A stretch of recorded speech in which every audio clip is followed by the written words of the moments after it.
आ रहे हैं। इन सब्जेक्ट्स के हवाले से जो हमारा इंट्रोडक्शन टू लॉ है, फिलॉसफी ऑफ लॉ है, ये आपके लिए और मेरे लिए एक फाउंडेशन सब्जेक्ट है। इस सब्जेक्ट को जो नाम दिया जाता है वो है फाउंडेशन सब्जेक्ट। अगर आप एक घर बनाते हैं और उस घर की बुनियाद कमजोर रखी जाए और उस कमजोर बुनियाद पे आप जितनी मंजिलें डाल दें, जितनी मर्जी मेहनत कर लें, एक जरा सा झटका, एक जरा सा धचका या एक जरा सा हिलचलाहट उस चीज को गिरा दे। लेकिन अगर इसी बुनियाद आप इस बुनियाद को अगर आप मजबूत बनाएंगे, अगर इसी फाउंडेशन की, ये इस सब्जेक्ट्स की बुनियाद, इंट्रोडक्शन टू लॉ की बुनियाद आपकी मजबूत होगी तो ये घर कभी नहीं गिरेगा इंशाल्लाह। इसी तरह ये सब्जेक्ट, ये हमारा फाउंडेशन है, ये लॉ की बुनियाद रखेगा। जितनी मजबूत बुनियाद हम आज लॉ की रखेंगे उतना ही मजबूत हमारा ये जो लॉ है, ठीक है, ये जो स्ट्रक्चर है लॉ का, जो आगे हम 5 साल पढ़ेंगे वो इसके साथ साथ मूव करता जाएगा। ठीक है, जो बेसिक्स हम आज पढ़ते जाएंगे इंशाल्लाह वही आपके साथ आगे मूव करते जाएंगे 5 साल। ठीक है, और मेरी दुआ है कि जो चीज आज मैं आपको समझाऊंगा आपको पूरी तरीके से आपके माइंड में बैठ भी जाए और आपको समझ भी आ जाए। हमारा जो आज का लेक्चर है,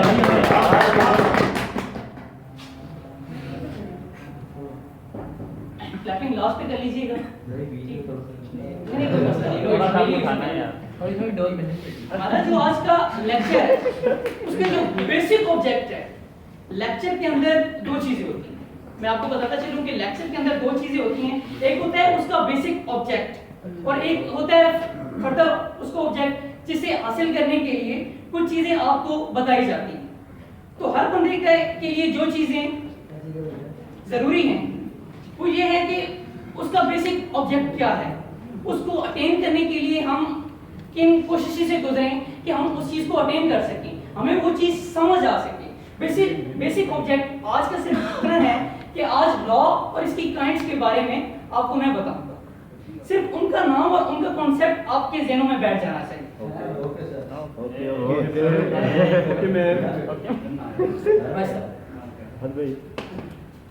जो चीजें मैं आपको बताऊंगा अगर आपको समझ आ गई कि हाँ ये चीज लॉ है, इसका ये कानून आगे ये इम्प्लीमेंटेशन होनी चाहिए, तो वेल एंड गुड।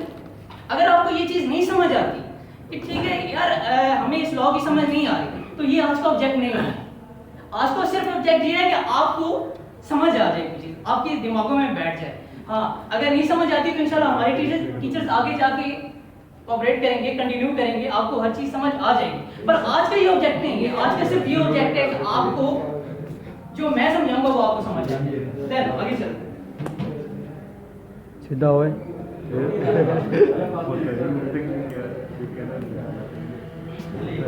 याद पैसे नहीं है साढ़े को।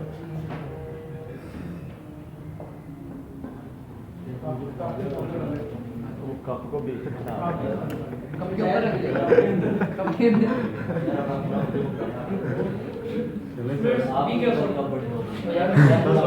यार आप चुप हो जाओ मान लीजिए। अच्छा, फर्स्ट ऑफ ऑल हम बात करेंगे कि लॉ की डेफिनेशन जनरली क्या है, लॉ है क्या चीज। देन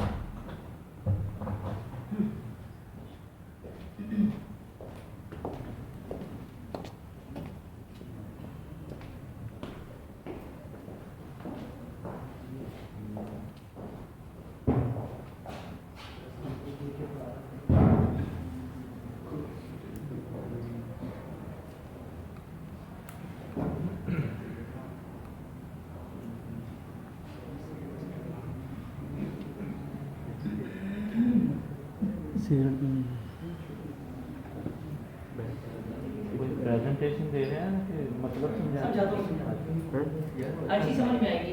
जो नहीं समझ आएगी इंशाल्लाह इधर मैं खड़ा हूं तो आप मकसद मुझे क्लियर कर सकते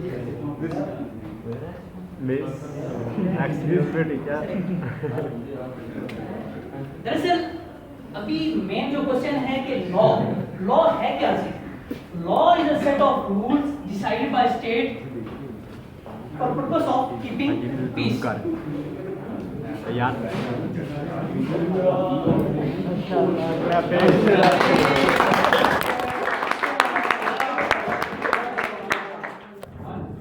सर 2 मिनट के लिए रुकिए सारे टीचर में नहीं आए या जूम करके दी तस्वीर हमारी ये खींच नहीं है मैं स्टार्ट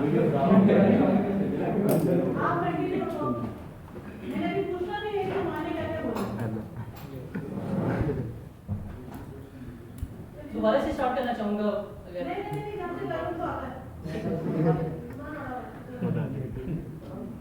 सो हम लॉ की बात कर रहे हैं कि law is a set of rules decided by state for the purpose of keeping peace keeping peace पे मैंने आपको ज्यादा वो फोकस किया है कि इसका बुनियादी मकसद क्या है कीपिंग पीस अमन फैलाना अमन कायम करना हमारे लॉ का बुनियादी मकसद अमन कायम करना अमन फैलाना ठीक है आगे चलेंगे जी इधर एक क्वेश्चन अराइज होता है तो क्या हर कानून का मकसद कीपिंग पीस होता है वाकई इसका आंसर है यस कि हर कानून का मकसद कीपिंग पीस होता है वो कैसे आप क्रिमिनल लॉ को देख लें क्रिमिनल लॉ अगर कोई शख्स जुर्म करेगा तो उसे सजा दे दो क्यों सजा दे दो जी ताकि मुआशरे में अमन कायम हो ठीक है इस लॉ की बेसिक्स डेफिनेशंस क्या है कीपिंग पीस हम क्रिमिनल लॉ को देख रहे हैं कि क्रिमिनल लॉ अगर कोई बंदा क्रिमिनल करता है तो उसकी सजा होनी चाहिए सजा क्यों देनी चाहिए उसे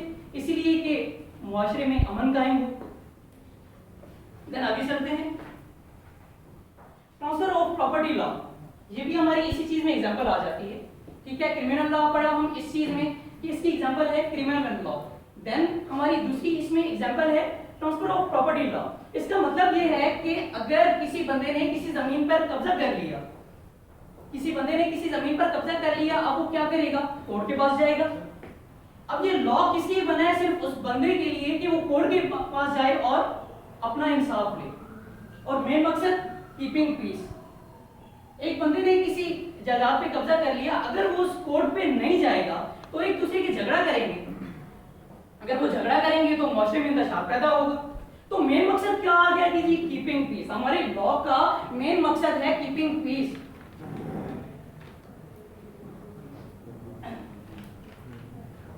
फिर उसके बाद हम पढ़ेंगे जी फैमिली लॉ अब ये चीजें आप कह रहे होंगे कि हमने तो ये फैमिली लॉ क्रिमिनल लॉ और प्रॉपर्टी लॉ तो पढ़ा ही नहीं है या हमने अभी ये चीजें डिस्कस नहीं की तो हमारी वो चीजें मैं उस चीज को बॉर्डर लाइन नहीं कर रहा मैं उस चीज को फोकस नहीं कर रहा कि हमने जो चीजें पढ़ी हैं बुक में मैं वही यहाँ पे लिखूं इंशाल्लाह वो चीज आपसे डिस्कस होगी वो चीज मैं आपको बताऊंगा जो आपने बुक में नहीं पढ़ी आपका सिर्फ मैं इधर इसलिए आपके लिए खड़ा हूं कि इधर आपका कॉन्सेप्ट क्लियर हो जाए और जिधर आपको कुछ भी मसला परेशानी कुछ भी हुआ तो आप कर सकते हैं उसे डिस्कस कर सकते हैं तो हम आगे बढ़ रहे थे कि फैमिली लॉ अगर मियां बीवी में कुछ झगड़ा या कोई इस तरह की लड़ाई हो जाती है तो जब तक ये कोर्ट जब तक ये लॉ उसे सॉल्व नहीं करेगा तो जाहिर सी बात है इंतशार पैदा होगा तो ये हमारा लॉ हमारा ये कानून हमें यही चीज सिखाता है कि जल्द से जल्द उस चीज को सॉल्व किया जाए कीपिंग पीस फिर बार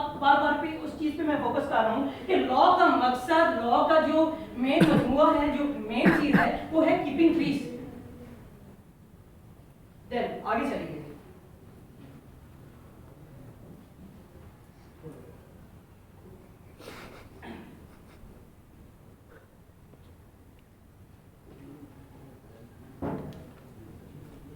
एक सिंपल सी मैं आपको डेफिनेशन देना चाहूंगा इसकी एग्जांपल देना चाहूंगा कि अगर ए और बी में लड़ाई हो जाती ए और बी में लड़ाई हो गई बी जी जख्मी हो गया यहां पर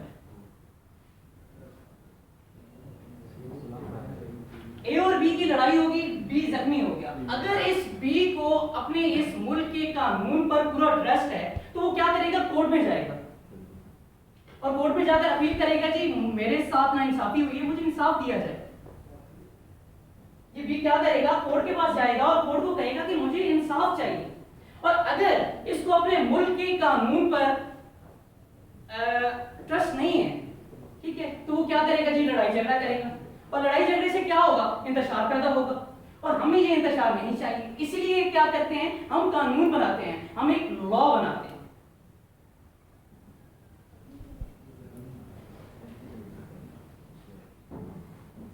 लॉ का जो बुनियादी मकसद है, जो जुडिशरी का बुनियादी मकसद है, लीगल सिस्टम का जो मेन मकसद है, वो मुआशरे और सोसाइटी में अमन कायम करना है दरअसल, और उसे पीसफुली रन करना है। अच्छा, अब हम आ जाए जी इसके हिस्टोरिकल बैकग्राउंड की तरफ। ये चीज आपको समझ आ गई कि लॉ हमने किस चीज के लिए बनाया। लॉ की टर्म एक छोटी सी डेफिनेशन क्या है कि लॉ किस चीज के लिए कायम किया जाता है। फिर मैंने आपको एग्जांपल्स दी, criminal law, property law, family law. फिर उसके बाद ये चीज एग्जांपल दी कि जी ए बी में लड़ाई हो जाती है तो वो बी जो है, जो जख्मी हो जाता है, वो अपना इंसाफ कैसे लेगा। ये सारी इधर आपको क्लियर होगी। अब इसके पीछे हिस्टोरिकल बैकग्राउंड क्या है, ठीक है, हम उधर चलेंगे कि ये जो हिस्टोरिकल बैकग्राउंड है, इसका हमारा जो पीछे लॉ है, उसके पीछे क्या ताल्लुक है उस चीज का, ठीक है, इंशाल्लाह मैं अभी आपको बताऊंगा।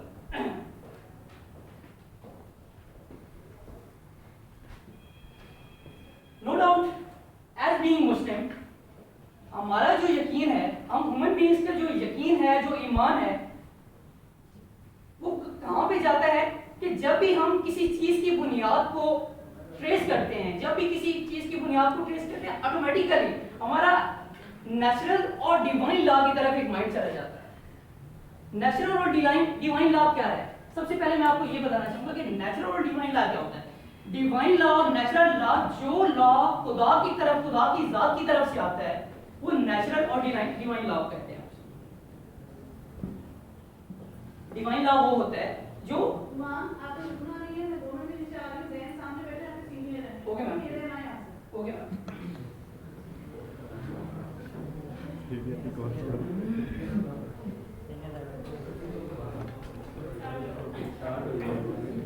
नेचुरल और डिवाइन लॉ आपको समझ आ गई जी? अब हम हिस्टोरिकल बैकग्राउंड पे चलेंगे। हिस्टोरिकल बैकग्राउंड में हम जब भी जाते हैं, हमारा माइंड नेचुरल और डिवाइन लॉ पे चला जाता है कि इसके पीछे हिस्ट्री क्या है। इसके पीछे हिस्ट्री ये है कि जो कानून खुदा ने बनाया है, जो कानून हमारे अल्लाह पाक ने बनाया है, वो नेचुरल और डिवाइन लॉ में आ जाता है। कसम खा। अगर हम इसकी हिस्ट्री में चले जाएं, अब इस डिवाइन और नेचुरल लॉ की हिस्ट्री में चले जाते हैं, थोड़ा सा पीछे एंशिएंट टाइम में चले जाते हैं, हमारे नबी पाक सल्लल्लाहु अलैहि वसल्लम उनके दौर में चले जाते हैं। तो काइंडली प्लीज खामोश हो जाओ यार। अगर हम उनकी हिस्ट्री में चले जाएं तो जो भी नबी आया, जो भी पैगंबर आया, जो भी नबी आया, जो भी पैगंबर आया, वो अपने कवानीन के साथ आया। और कवानीन कहां से आया? वो खुदा का पैसेंजर था, ठीक है। नबी क्या लेके आता है? वही लेके आता है, और वो वही किसकी तरफ से होती है? खुदा की तरफ से। और वही किसे कहते हैं? एक मैसेज होता है, एक डिवाइन लॉ होता है जो खुदा उस अपने बंदे को, उस कह लें कि जी अपने नबी को अपने उम्मत तक भेजता है। वो मैसेज है, वो डिवाइन है, वो एक लॉ है जो हमारे, अब हम कुरान पाक में पढ़ रहे हैं ये चीजें, ठीक है।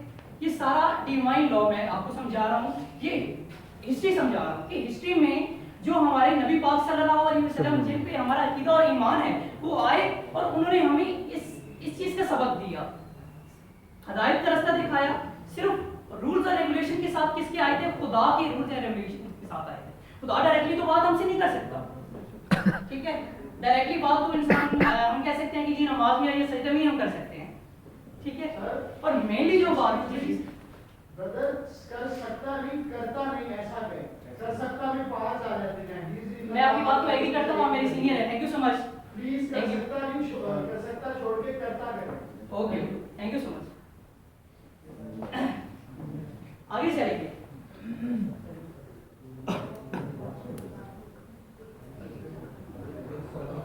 अच्छा, एक मिनट।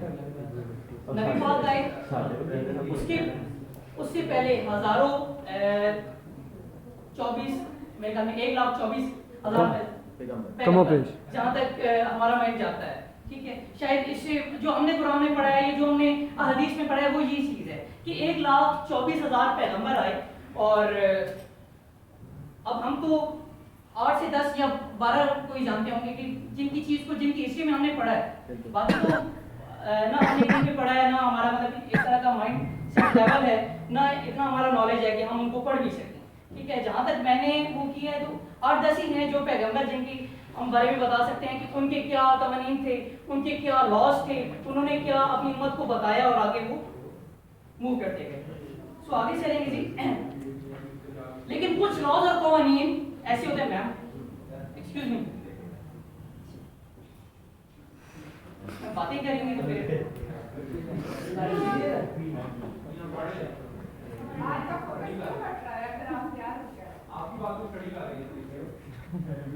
देखिए फोकस मेरा नहीं ऐसी बात नहीं है। आपने, मैं आपका टीचर नहीं हूँ पहली बात। दूसरी बात कि आपने ये भी कहावत सुनी होगी कि जो टीचर यहाँ पर बैठा होता है उसे हर एक चीज नजर आ रही होती है। आप कह रहे हैं कि जी फोकस कर रहे हैं, ये मतलब कोई इस तरह की इधर एक एक खंभे पे फोकस कर रहे हैं।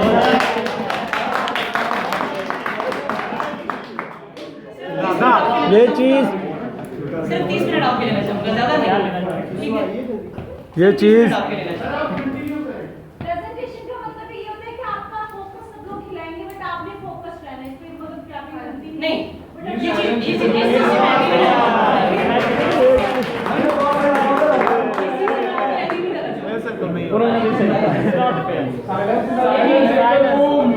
अच्छा बात सुने, मैं प्रेजेंटेशन दे रहा हूँ ना, मैं कोई मुकाबला कर रहा हूँ यहाँ पे। ऐसे तो नहीं होता। डिबेट हो रहा है, डिबेट सेशन में आप करना चाहते हैं।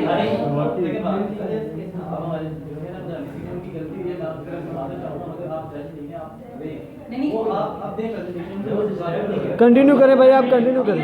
फारक रहा। बता रहा हूँ कि इसमें कोई मसला नहीं। ऐसे नहीं होता ना। Thank you so much, thank आप यू। अपने मेंटर ना दौड़े, उनको उनके बाद में देखें, उनके जो भी नंबर डिडक्ट होंगे, जो भी होगा वो कर लेंगे। आप अपना मेंटर ना दौड़े। लेकिन कुछ लॉस और कुछ कवानीन ऐसे होते हैं कि जिसे इंसान खुद बनाता है, और जो कानून इंसान बनाता है, हमारी पार्लियामेंट बनाती है, उसको हम पॉजिटिव लॉ का नाम देते हैं। पॉजिटिव लॉ क्या है? जिसे इंसान खुद बनाता है, हमारी पार्लियामेंट बनाती है, हमारा स्टेट बना रहा है। अब स्टेट में कौन बैठा है? हमारी गवर्नमेंट, ठीक है। तो उस चीज को हम पॉजिटिव लॉ का नाम देंगे कि पॉजिटिव लॉ क्या है जी? जो वो लॉ जो इंसान बनाता है, हमारी पार्लियामेंट बना रही है या हमारी स्टेट बना रही है। यहाँ पे आपका पॉजिटिव लॉ और नेचुरल लॉ क्लियर हो गया। नेचुरल लॉ क्या है कि जो लॉ खुदा की तरफ, खुदा की जात की तरफ से आता है, वो डिवाइन मैसेज अपने पैगंबर की तरफ से भेजता है हमें, वो है नेचुरल लॉ। और जो है पॉजिटिव लॉ, पॉजिटिव लॉ क्या है? पॉजिटिव लॉ ये है कि जो मैन मेड लॉ, इसे आप मैन मेड लॉ भी कह सकते हो, वो लॉ जो आपको बहुत ज्यादा मिसाल देंगे ना। हम अपने 30 मिनट्स नहीं है अभी।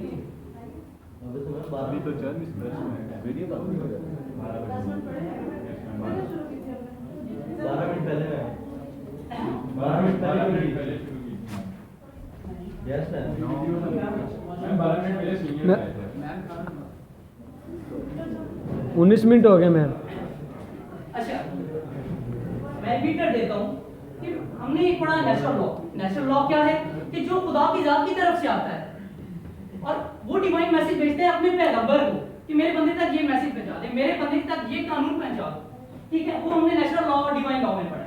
पीछे आगे जी पॉजिटिव लॉ। पॉजिटिव लॉ वो लॉ है जो मैन मेड लॉ होता है, जो हमारी स्टेट बनाती है, जो एक आदमी बनाता है, ठीक है, जो मतलब हमारी पार्लियामेंट बनाती है, उसे हम कह सकते हैं जी ये पॉजिटिव लॉ है।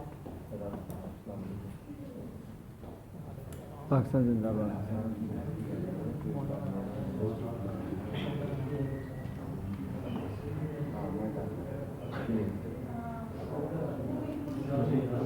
लगा रहा।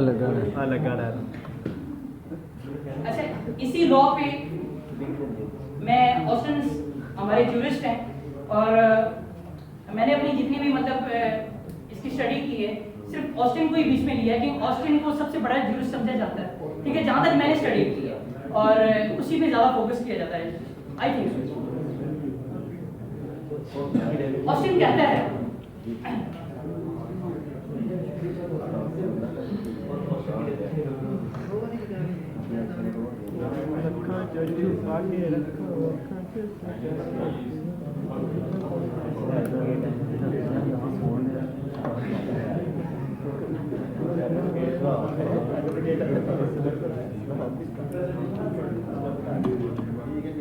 आगे पाते ही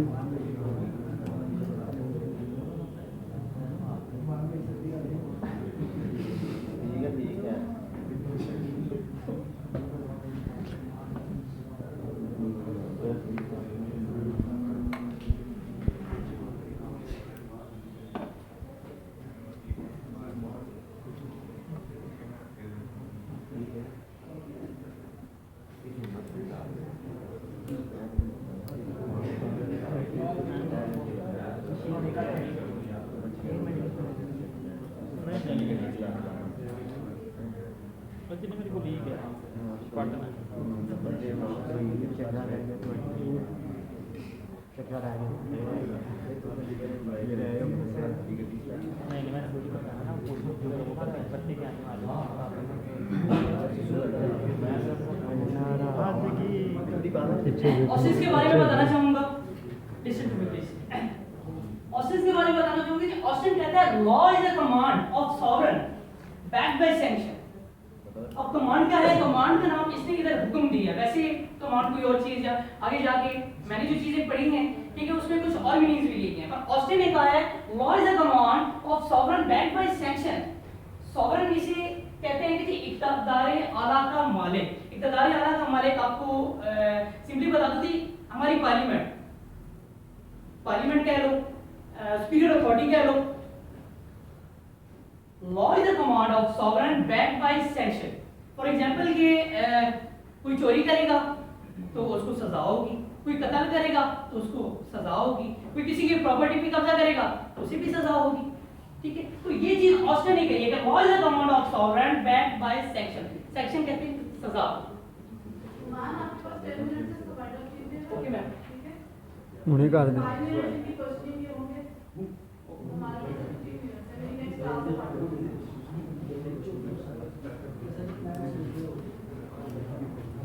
कहीं क्वेश्चन होंगे। आप लोग जो भी क्वेश्चन हैं आप लोग प्लीज अपने पेपर पे लिख लो। 5 मिनट आप लोग को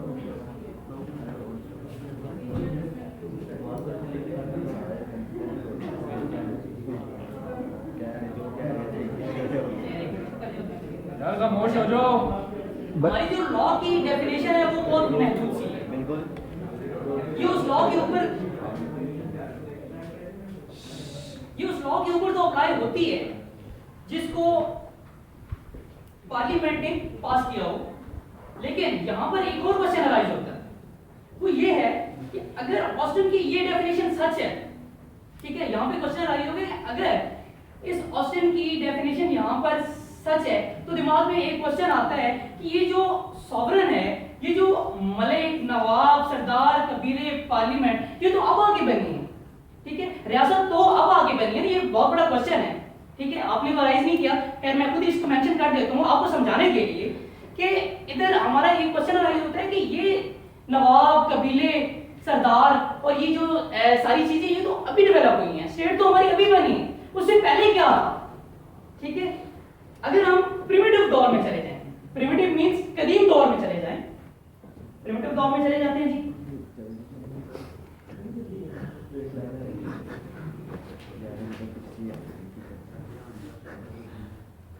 बहुत ज़्यादा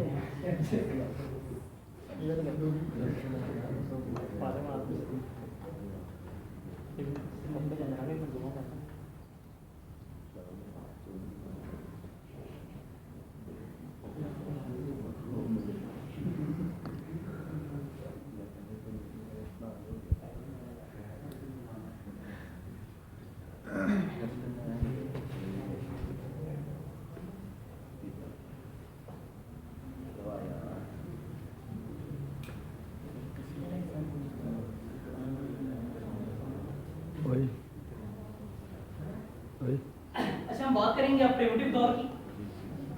अगर आप कदीम दौर में चले जाएं, ठीक है, कदीम दौर में ये होता था कि हर कोई खुद जज है, हर कोई खुद वकील है, अपने फैसले खुद करने वाले हैं सारे लोग, तो ये प्रिमिटिव दौर है। प्रिमिटिव दौर में चले जाएं तो प्रिमिटिव दौर कहता है, हमारा एंशिएंट टाइम कहता है, हमारी हिस्ट्री कहती है कि ये जो लॉ है ये एक कस्टम है, ये एक रवायत है, ठीक है, प्रैक्टिस ऑफ कॉमन पीपल।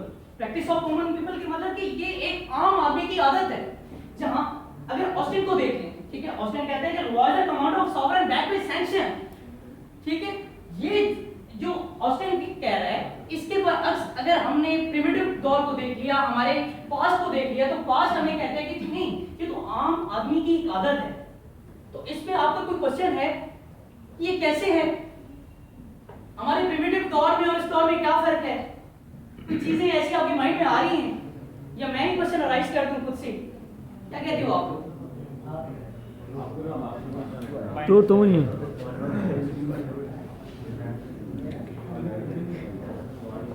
तो मैं आपको बताता हूँ कि इस प्रिमिटिव दौर में लोग झगड़ते भी थे, लड़ते भी थे, एक दूसरे को मार भी देते थे, ठीक है। जब वो लड़ते थे, झगड़ते थे या एक दूसरे को मार देते थे तो उधर तो कोई लॉ नहीं था, उधर तो कोई मतलब इस तरह की कोई कानून नहीं था। तो प्रिमिटिव दौर में ऐसी क्या चीज थी जो मतलब उस लॉ को या उस चीज को वो लोग लेके चलते थे? तो वो चीज है कस्टम।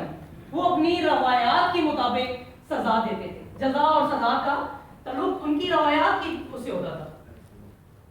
अब हमने ऑस्टिन की डेफिनेशन देख ली, ऑस्टिन जो भी कह रहे हैं हमारी इस रियासत या हमारे इस जो चीज रूल हमारा चल रहा है वो इस चीज के बारे में बात कर रहे हैं। लेकिन प्रिमिटिव दौर में हम जजा और सजा उसकी कस्टम्स के बारे में, जो कस्टम कहते हैं, जो रवायात उनकी थी कि इसकी सजा कैसे देनी है, जजा कैसे देनी है।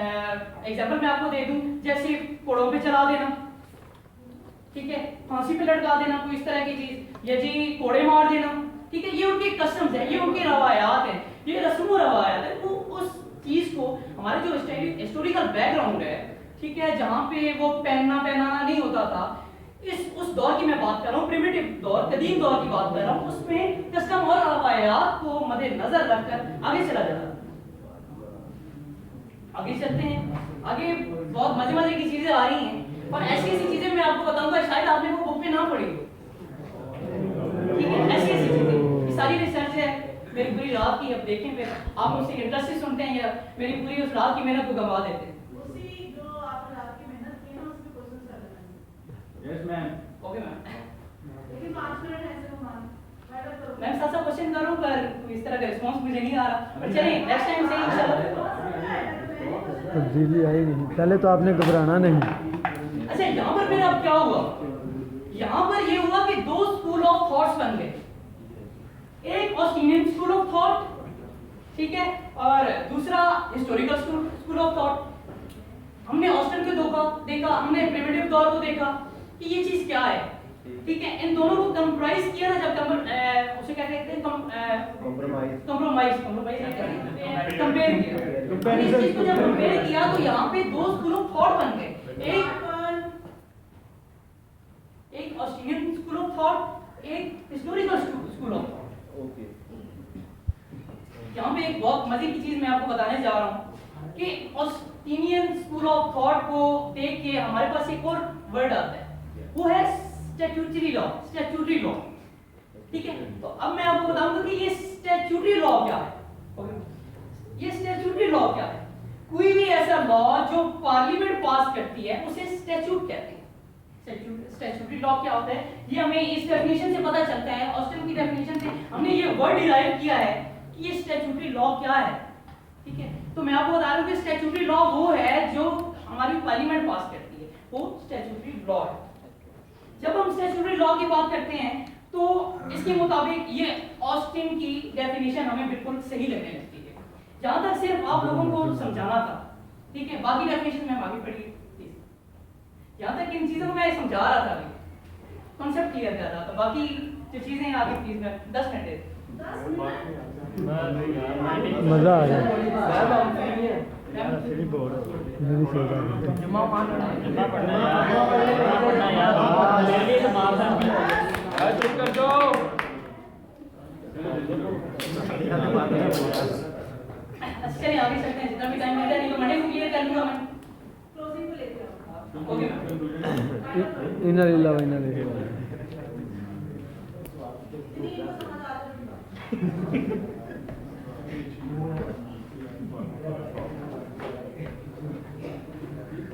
क्लोजिंग पे जल्दी जल्दी से इसे लेके जाते हैं हम।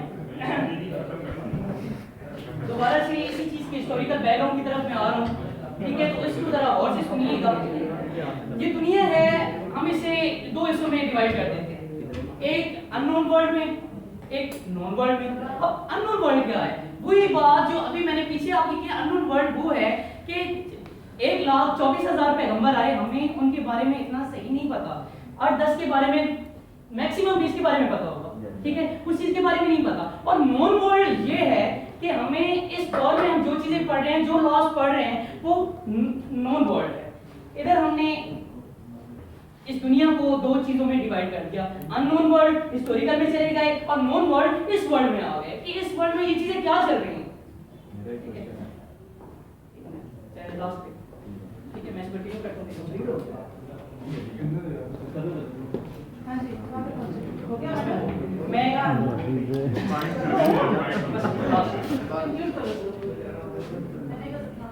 हमारे सीनियर्स ने शायद ये, मैं कोर्स बताने जा रहा हूँ, शायद उन्होंने ये वाले कोर्स पढ़े हों, ठीक है? और मैंने तो ये फर्स्ट टाइम ये सारा कुछ नेट से और अपनी रिसर्च से लिया है। तो एंशिएंट दौर की तरफ जा रहा हूँ, हमारी जहलियत की दौर की तरफ जा रहा हूँ।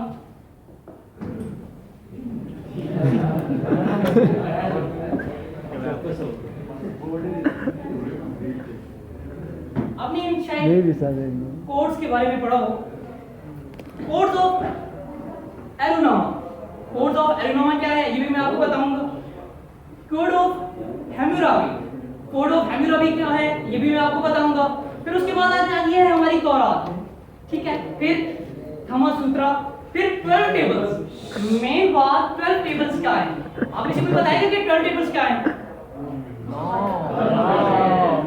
बस कर दो, क्या हो गया? तो मजाक चल रहा है यहाँ पे।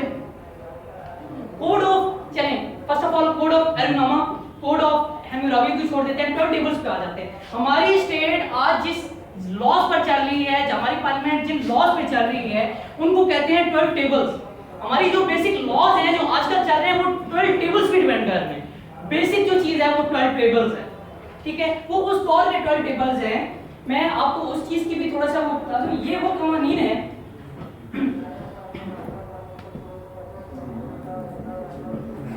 12 टेबल्स की मैं थोड़ा सा आपको एक्सप्लेन कर दूं कि रोमन ने 12 या 10 कतबे तहरीर किए थे, 12 या 10 कतबे तहरीर किए थे और उस पर जो कानून लिखे थे उसे 12 टेबल्स कहते हैं, जिन्हें आज भी मेरे ख्याल में क्रिमिनल लॉ और 3-4 और लॉ थे, ठीक है, जो मैं रात को पढ़ रहा था। वही चीज इस पे डिपेंड हो रही है, हम उसी चीज को आगे से लेके चल रहे हैं। फिर आ जाता है कोड ऑफ हैम्मुराबी।